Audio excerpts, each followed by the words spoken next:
I cannot believe we're finally at the point where this is real CSS.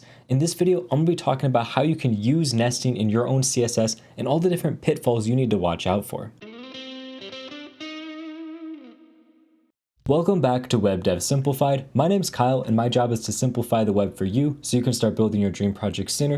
And in this video, I'm going to be talking all about nesting inside of CSS. But you're probably wondering why I'm using CodePen for this example instead of VS Code. And the reasoning for this is because nesting in CSS is not currently supported in any browsers at all, but you can use a plugin inside of PostCSS to enable nesting, and that nesting works exactly the same as the browser specification. Essentially what's happening here is PostCSS takes your CSS code and converts it into CSS code that the browser can understand, very similar to how Babel works for JavaScript.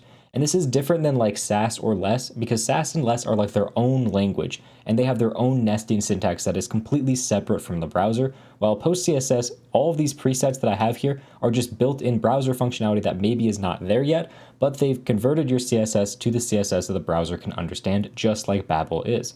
So in order to understand how this works, all you need to do is if you go to a CodePen, you can click this little cog icon, say that your processor here is PostCSS, and then click that you need an add-on, and just choose the preset env add-on, and that's going to give you support for all of the different presets inside of CSS.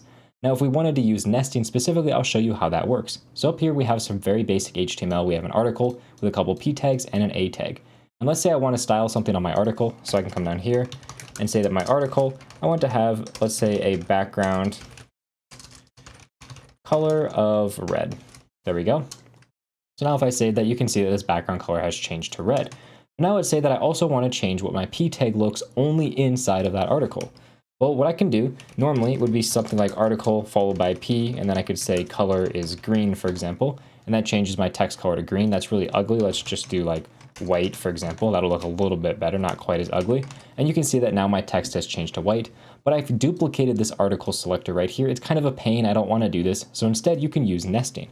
The way nesting works inside of CSS is you need to put an ampersand symbol, and this ampersand symbol essentially stands for whatever your selector is above. So in our case, it stands for this article right here. And then we can just put the p tag afterwards. And now if I come in here, I can say that our color is white. Get rid of this code down here, and if I save, you'll see nothing at all changes because it's using this nesting right here. So what happens with this nesting symbol, like I said, this ampersand essentially is just replacing whatever this code is outside of it. So whatever your selector is here, it doesn't matter what it is, this ampersand is going to replace that inside your CSS and work exactly the same. And this ampersand is required.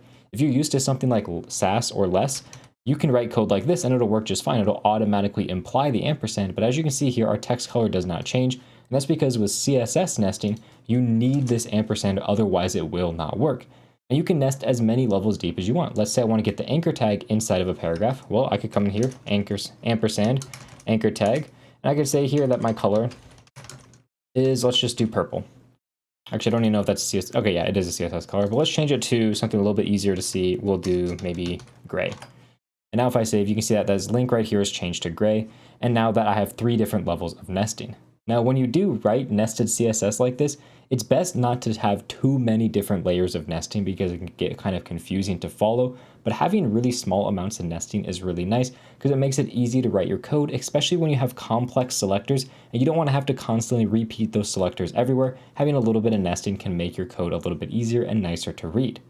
Another thing you can do with nesting is media queries. So I can actually nest a media query inside of here. For example, I could say @media. And let's just say min width is 500 pixels. Then what I want to do is I want to change my background to a different color. So what I do is I just say ampersand and then open up my curly braces here. And what this little bit of code is saying is just copy my selector from before, which in our case is article. And here I'm going to change the background to blue. So now, if my browser is over 500 pixels wide, you can see that this shows up as blue, and if I shrink this down below those 500 pixels, you can see it now changes to red. So I have a media query that's nested inside of my selector, and this is actually really nice because it's kind of a pain to have to write your media queries in one place and then put all your code inside of them. Instead, you can now just kind of put your media queries inside your selector, which makes it a little bit easier to see, okay, here's all the code for my article. It doesn't matter what size my screen is. All the code for handling my article is right here in this one block of code, and it's a little bit easier to chunk together in your brain. Now this right here covers a lot of what you need to know about CSS nesting. It's pretty simple, but there's a few gotchas that you really need to understand to fully master this concept. So what happens if we have a complex selector? Like let's say we want to select every single article, and we're going to do this based on the ID, because as you can see, our articles have an ID, and we're also going to select sections. There are no sections on our page, but it really doesn't matter. We're going to select articles, and we're going to select sections. And what we're going to do is we're going to select everything that's inside of those, and I want to change the background here to red, just like that. And then what I want to do is I'm going to select the paragraph tags inside of there, and I'm going to change the color here to white. So if we just give that a second, give it a save, we should hopefully have everything change over here. And it's not, and that's just because I spelled article wrong. So now if I give it a save, you can see that my everything over here is changed to red. And let's just add a simple section. And this section, just like this, make sure we close it off. We're just going to put a paragraph inside there. I'm just going to copy this down. There we go. So now we should have another section below this, and you can see that one also has that red background color. Now what happens if I want to overwrite that paragraph tag to change our color, but just for the section? So I can select my section, and inside of there I can, get my paragraph tag, and inside of here I can say that my color is going to be blue, let's say. And now I'll save, and you'll notice that the text actually changes to blue. This is actually incorrect based on the specification for how this should work. Normally, if you have selectors that are separated by a comma like this and you specifically use nesting, it is actually going to convert this syntax to look something like this. So what would happen is it uses this is syntax, and it'll select both our article and it'll select our section, and then it's going to select the p tag afterwards, and it's going to say color is white, just like that. That's essentially what this code right here should get converted to. And now you'll notice if I just make a quick change here, so I'll undo that and I'll comment out just this section so we still get our background color, and I save, you'll notice that my text is now white for both of these. The reason for that is the way that this is property works. When it does specificity, it'll take the specificity of the most specific element, in our case this article. So this is property has a specificity of one ID and then a single element here, while down here this has a specificity of one element followed by another element, so two elements. This is much less specific than this, and that is why our color is no longer blue. It is still that white color because of the way specificity works. Now, if you're confused by specificity, I have a full video and blog article on it. I'll link in the cards and description for you. But essentially, if you use this comma-separated syntax and then you do nesting inside of that, it is actually going to convert to be using this is keyword here, and this is keyword has specificity that works differently than if you wrote this out without nesting. For example, if I wrote this out without nesting, I would write something like this. I would say article P, and then I would say section P, and then I would say color white, just like that. Let's comment this out and comment this back out. And now when I save, you'll see that my color changes back to blue. So it's a little bit different than you would originally think that this should work.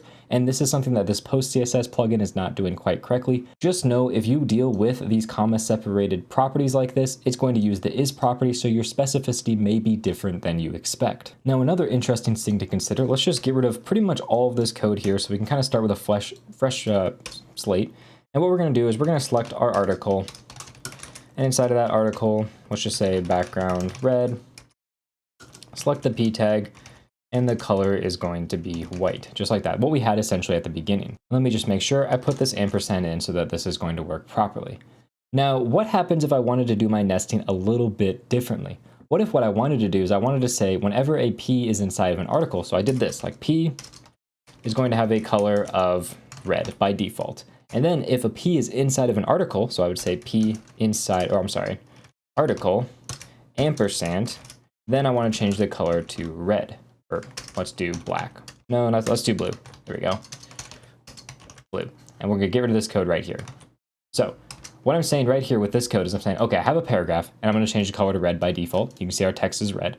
And then if my paragraph is inside of an article, because we know this ampersand is the exact same thing as the previous selector, then I should change my color to blue. You'll notice though, this isn't actually working. All of my text is red, even the text here, which is not inside of an article. The reason for this is if you don't have the ampersand as the very first property on your line, you need to prefix this with the @nest keyword, and if you do that, then it is going to work properly. Now you can see all of my text that is inside of an article is blue, while all my other text is defaulting to red.